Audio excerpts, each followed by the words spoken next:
Assalamualaikum warahmatullahi wabarakatuh. Pada video kali ini, saya akan menjelaskan terkait dengan instrumen akreditasi program studi kependidikan atau IPSK 2.0 untuk memperoleh status yang terakreditasi unggul pada program sarjana atau S1 yang dikeluarkan oleh Lembaga Akreditasi Mandiri Kependidikan pada tahun 2025. Adapun landasan dalam penyusunan ISPSK 2.0 yang pertama tetap mengacu pada Undang-Undang Republik Indonesia tahun 2012 nomor 12 tentang pendidikan tinggi. Kemudian yang kedua Peraturan Presiden Republik Indonesia pada nomor 8 di tahun 2012 tentang kerangka kualifikasi nasional Indonesia. Yang ketiga, Peraturan Menteri Pendidikan, Kebudayaan, Riset dan Teknologi Republik Indonesia pada nomor 53 tahun 2023 tentang penjaminan mutu di pendidikan tinggi.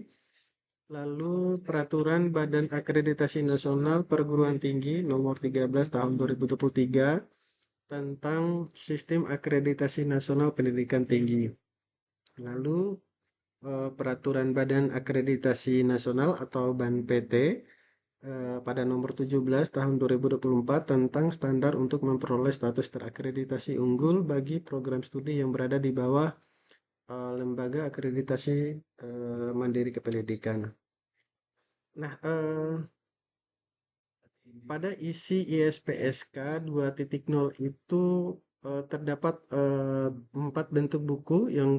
Buku yang pertama terkait dengan naskah akademik, buku yang kedua terkait dengan pedoman umum akreditasi program studi 2.0, lalu buku yang ketiga mengenai panduan penyusunan LED dan pengisian DKPS, data kuantitatif program studi. Kemudian buku yang keempat itu mengenai panduan dan matriks dari penilaian tersebut. Nah, pada naskah akademik ini berisi tentang kajian-kajian yang sangat mendalam, pastinya berkaitan dengan kebijakan, kriteria, dan prosedur akreditasi program studi ya, yang mencangkup tentang yang pertama kajian teoritis dan empiris, yang kedua landasan fisiologis, filosofi, sosiologis, dan yuridis. Kemudian yang ketiga mengenai arah, kemudian pengaturan ruang lingkup dan model pelaksanaan akreditasi, dan yang keempat mengenai pengembangan teknologi informasi yang menjadi dasar penyusunan instrumen dan pelaksanaan akreditasi. Kemudian pada penyusunan umum APS atau akreditasi program studi, ini merupakan sebuah panduan bagi pihak-pihak terkait dalam melaksanakan akreditasi. Ini berisi tentang yang pertama kriteria dan elemen akreditasi, yang kedua prosedur pelaksanaan akreditasi, yang ketiga panduan penyusunan laporan evaluasi diri atau LED dan pengisian data kuantitatif pada program studi, dan yang keempat ini mengenai panduan asesmen lapangan. Nah, dengan adanya pedoman tersebut, maka proses akreditasi diharapkan dapat berjalan sesuai dengan sistematika, SOP, objektif, transparan, dan akuntabilitas sesuai dengan standar mutu yang ditetapkan.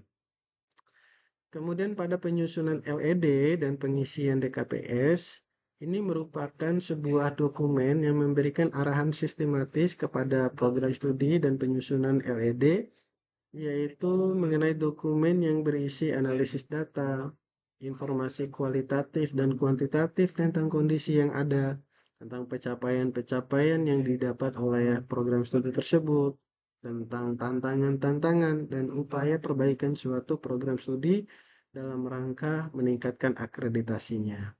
Nah, LED ini juga mampu memberikan gambaran yang menyeluruh mengenai mutu dan kinerja program studi berdasarkan standar yang telah ditetapkan.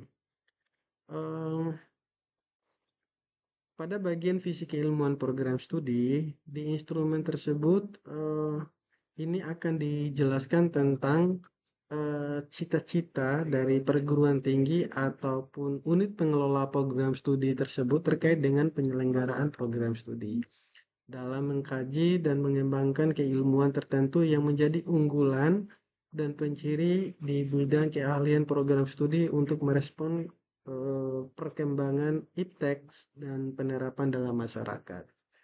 Nah, pada ketetapan perumusan visi keilmuan program studi itu nanti ada terkait dengan panduan, ada pertanyaan pemandu, kemudian ada parameter pelampauan standar mutu serta bukti-bukti pendukungnya. Nah, kami sangat berharap di dalam ketetapan perumusan visi keilmuan program studi ini dituliskan mengenai rumusan visi keilmuan program studi, visi kelembagaan UPPS, dan visi kelembagaan perguruan tinggi yang diambil dari dokumen resmi program studi atau UPPS eh, seperti kurikulum, restra, baik restra dari UPPS maupun restra dari perguruan tinggi itu sendiri. Nah, pada pertanyaan-pertanyaan pemandunya, misal, apakah visi keilmuan program studi dirumuskan secara tepat? Bagaimana meresmikan keikhlasan program studi, berwawasan ke depan, kemudian relevansi dengan perkembangan iptek dan kebutuhan masyarakat, serta selaras dengan visi perkembangan UPPS dan perguruan tinggi. Apa kelebihan dan kelemahan dari rumusan visi keilmuan program studi tersebut dan apa tindak lanjut yang telah dilakukan agar visi keilmuan program studi memenuhi parameter. Nah, kemudian di parameter pelampauan standar mutunya ini diharapkan bahwa eh, untuk visi keilmuan program studi itu dirumuskan secara tepat, mencerminkan kekhasan dan keunggulan program studi sehingga dapat memberikan dari program studi sejenis di perguruan tinggi lainnya, serta berwawasan jauh ke depan dan relevansi dengan perkembangan iptek visi keilmuan program studi juga relevan dengan visi kelembagaan IPPS dan perguruan tinggi. Nah, ini semua menunjukkan bahwa program studi menjadi bagian tak terpisahkan dari unit yang menentukan. Sedangkan pada bukti pendukungnya nanti meliputi beberapa poin, misalnya teks perumusan visi keilmuan program studi yang tercantum dalam dokumen resmi program studi seperti ada kurikulum, ada peta jalan penelitian dan rencana kerja tahunan. Nah, kemudian yang kedua, teks perumusan visi kelembagaan UPPS yang tercantum dalam dokumen resmi UPPS seperti rencana strategis, kemudian rencana operasional UPPS, serta rumusan visi kelembagaan perguruan tinggi yang tercantum dalam dokumen resmi seperti Restra dan Reno Perguruan Tinggi. Nah, pada data kinerja program studi atau DKPS ini, itu merupakan sebuah dokumen yang berisi semua tentang masalah data-data kuantitatif mengenai kinerja dari program studi itu sendiri. Nah, yang digunakan sebagai bukti objektif untuk menilai mutu akademik, manajemen, sumber daya, dan capaian Tridharma di UPPS atau program studi itu sendiri. Nah, ini adalah salah satu bentuk BKPS pada bagian kerjasama Tridharma yang mencakup pendidikan, penelitian, dan pengabdian. Nah, pada bagian Tridharma atau kerjasama Tridharma ini, Bapak Ibu nanti silakan cantumkan lembaga mitra, kemudian entah nanti dari tingkat internasional, nasional, wilayah atau lokal. Nah, cantumkan juga apa yang menjadi judul dari kegiatan kerjasama tersebut, serta manfaatnya bagi program studi tersebutnya itu seperti apa. Nah, kemudian waktu dan durasi dari kerjasama tersebut itu kurun waktu beberapa tahun, serta cantumkan juga bukti kerjasamanya. Nah, di dalam bukti kerjasama ini, Bapak dan Ibu, itu berupa MOU dan atau MOA itu harus didukung dengan bukti pelaksanaannya seperti surat penugasannya, surat pelaksanaan kerjasama, bukti-bukti pelaksanaan atau laporan kerjasama, luaran atau bukti-bukti yang relevan. Sebenarnya bukti ini tidak cukup pada wilayah MOU saja ya Bapak dan Ibu. Nah, pada panduan dan matriks dari penilaiannya, panduan dan matriks penilaiannya adalah dokumen yang berisi tentang masalah kriteria, elemen, indikator, dan harapan penilaian yang nanti skornya itu terdiri dari rentang 1 sampai dengan 4. Nah, itu semua akan digunakan oleh asesor untuk menilai bagaimana kualitas dari program studi tersebut berdasarkan standar yang telah ditetapkan. Nah, inilah salah satu bentuk bagian matriks di dalam penilaian dari program studi, terutama pada bagian program sarjana. Pada kriteria keilmuan, ini pada kriteria fisik keilmuan, ini memuat tentang masalah, misal pada kriteria fisik keilmuan, itu elemennya itu tentang ketetapan perumusan fisik keilmuan program studi, sehingga bobotnya di situ kami berikan skor 1,25, sekitar 1,25-an lah. Dari elemen tersebut, maka kami tetapkan indikator di dalam fisik keilmuan ini, yaitu bahwa program studi itu harus memiliki fisik keilmuan yang dirumuskan secara tepat, harus menunjukkan kekasan dari program studi tersebut, kemudian berwawasan ke depan, itu kan relevan dengan perkembangan iptek dan kebutuhan masyarakat, serta selaras dengan visi kelembagaan program studi tersebut. Nah, ini semua masuk pada kategori input gitu kan. Nah, untuk bisa mendapatkan poin tertinggi dari bagian visi keilmuan tersebut, maka program studi itu harus memiliki visi keilmuan yang merumuskan semua dari 5 aspek. Itu tadi harus tepat gitu kan. Dirumuskannya itu harus tepat, kemudian menunjukkan kekasan, kemudian berwawasan dan lain sebagainya tadi. Nah, apabila nanti di dalam dokumen keterlaksanaannya tidak memuat dari 5 aspek tersebut, misalnya memuat, nah maka asesor nanti akan memberikan skor 3. Nah, kemudian pada bagian berikutnya, di bagian fisik keilmuan pun, elemen yang akan dinilai itu adalah sosialisasi dan pemahaman visi keilmuan program studi. Itu kami berikan bobot 1-30. Nah, pada tahap sosialisasi dan pemahaman visi keilmuan program studi, indikator yang diharapkan untuk penilaian borang akreditasi ini yaitu dalam 3 tahun terakhir, program studi itu melakukan sosialisasi keilmuan kepada masyarakat pemangku kepentingan melalui ada rapat program studi, ada kuliah umum, ada penyebaran melalui flyer atau banner atau papan dan lain sebagainya atau website, kemudian media sosial, dan kemudian mengukur tentang pemahamannya seperti terhadap fisik keilmuannya itu seperti apa, itu dilakukan secara periodik dan menindaklanjuti hasil pengukurannya tersebut. Nah, itu merupakan bagian dari proses, bagaimana proses di dalam melakukan sosialisasi. Nah, kemudian program studi untuk bisa mendapatkan skor 4 atau bobot nilai 4 di situ, maka program studi itu harus melakukan sosialisasi fisik keilmuan kepada para pemangku kepentingan yang mencakup 5 cara tadi Bapak dan Ibu di indikatornya. Kemudian yang kedua, bahwa program studi mengukur pemahaman pemangku kepentingan terhadap fisik keilmuan program studi 1 kali 1 tahun dalam 3 tahun terakhir. Nah, jadi Bapak dan Ibu nanti untuk ini menjadi catatan terpenting bahwa untuk mengukur pemahaman pemangku kepentingan terhadap fisik keilmuan tersebut, itu program studi itu 1 kali 1 tahun dalam 3 tahun terakhir. Jadi ini yang jarang dilakukan oleh beberapa program studi untuk mengukur tentang masalah bagaimana pemahaman terhadap fisik keilmuan tersebut. Kemudian program studi menindaklanjuti hasil pengukuran pemahaman pemangku kepentingan terhadap fisik keilmuan. Nah, kemudian pada elemen berikutnya yang berkaitan dengan kriteria fisik keilmuan, itu peran visi keilmuan sebagai rujukan pengembangan kurikulum pelaksanaan pembelajaran, penelitian, dan pengabdian di program studi. Itu bobotnya 1,30. Nah, indikator yang kami tetapkan pada elemen tersebut di mana visi keilmuan program studi menjadi rujukan pengembangan kurikulum, pelaksanaan pembelajaran, penelitian, dan PKN. Nah, ini bagian dari eh, keterangannya di bagian dari input.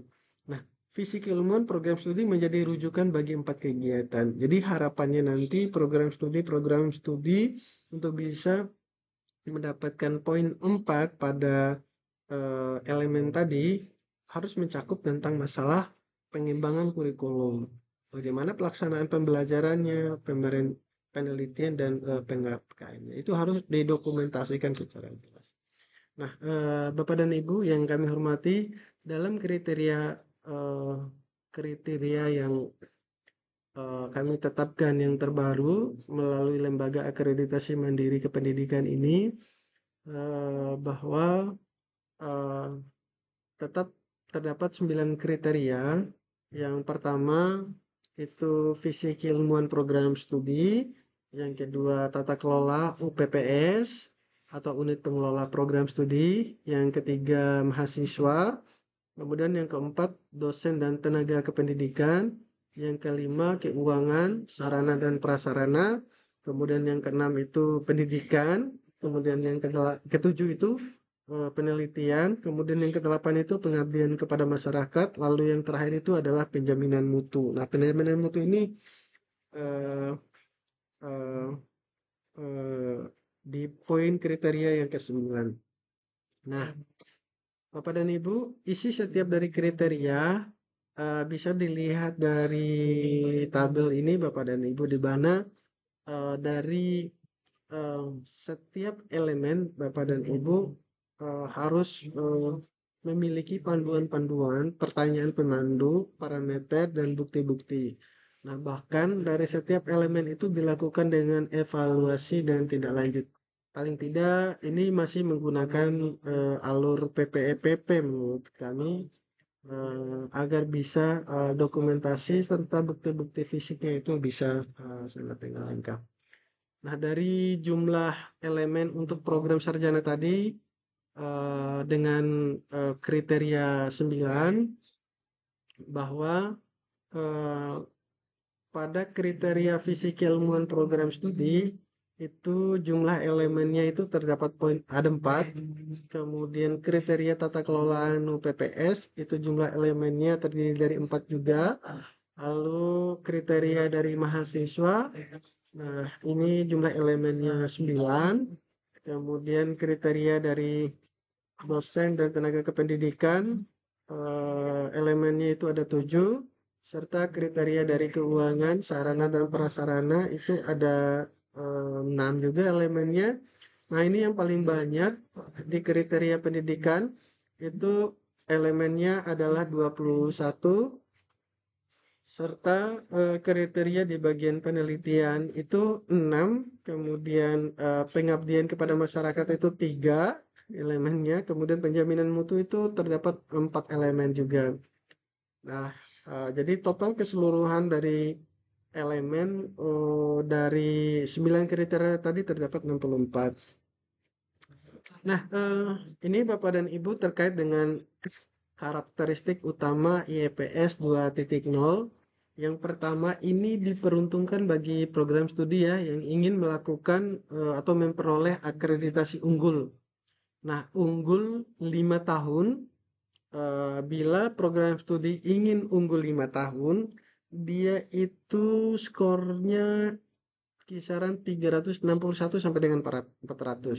Dan unggul 3 tahun pun juga itu kisaran skornya itu apa 321 menjadi 360. Nah, kebetulan eh, eh, di Bapak dan Ibu sebenarnya ada akreditasi unggul itu ada yang akreditasinya 5 tahun dan akreditasi yang unggulnya juga mau yang 3 tahun. Nah, tapi bobot skornya itu berbeda-beda. Nah, kemudian eh, dari keduanya ini harus memenuhi syarat perlunya akreditasi unggul tersebut.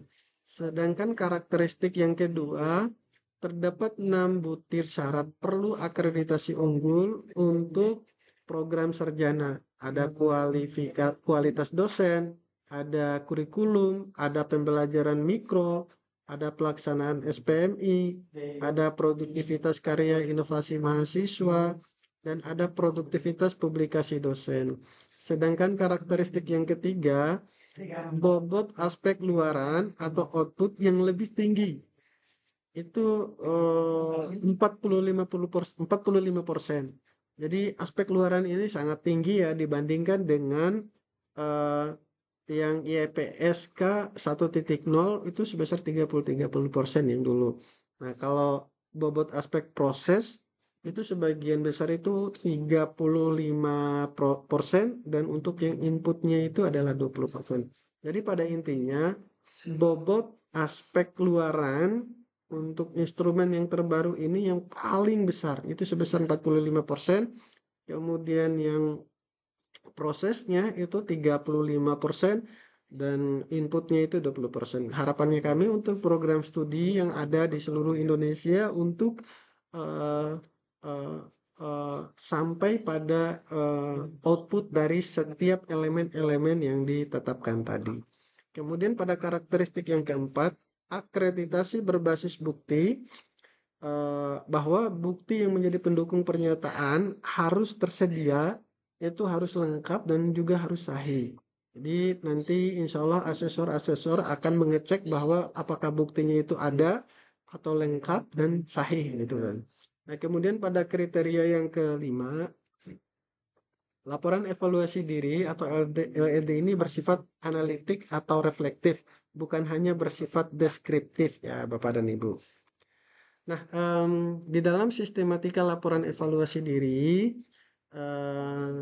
harus mengikuti apa namanya pedoman laporan yang telah ditetapkan di buku pedoman kami. Yang pertama itu halaman sampul, yang kedua kata pengantar pimpinan UPPS, yang ketiga daftar isi, identitas program studi, ringkasan eksekutif, serta bagian-bagian inti dari LED yang mencakup 9 kriteria tadi.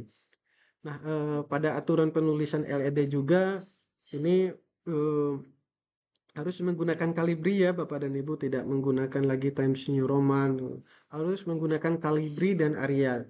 Apabila menggunakan Calibri itu ukuran hurufnya harus 12, apabila menggunakan Arial itu dia ukuran huruf harus 11. Jadi spasinya itu 1,15. Nah, panjang LED-nya maksimal 100 halaman. Kalau yang dulu mungkin 200 halaman ya, tidak termasuk di bagian awal ini Bapak dan Ibu. Ini bagian dari isinya saja. Nah, itu saja Bapak dan Ibu yang bisa kami sampaikan terkait masalah IPSK 2.0. Kami sangat berharap untuk Bapak dan Ibu untuk semangat supaya bisa tercapai program studi yang terakreditasi unggul. Demikian, Assalamualaikum warahmatullahi wabarakatuh.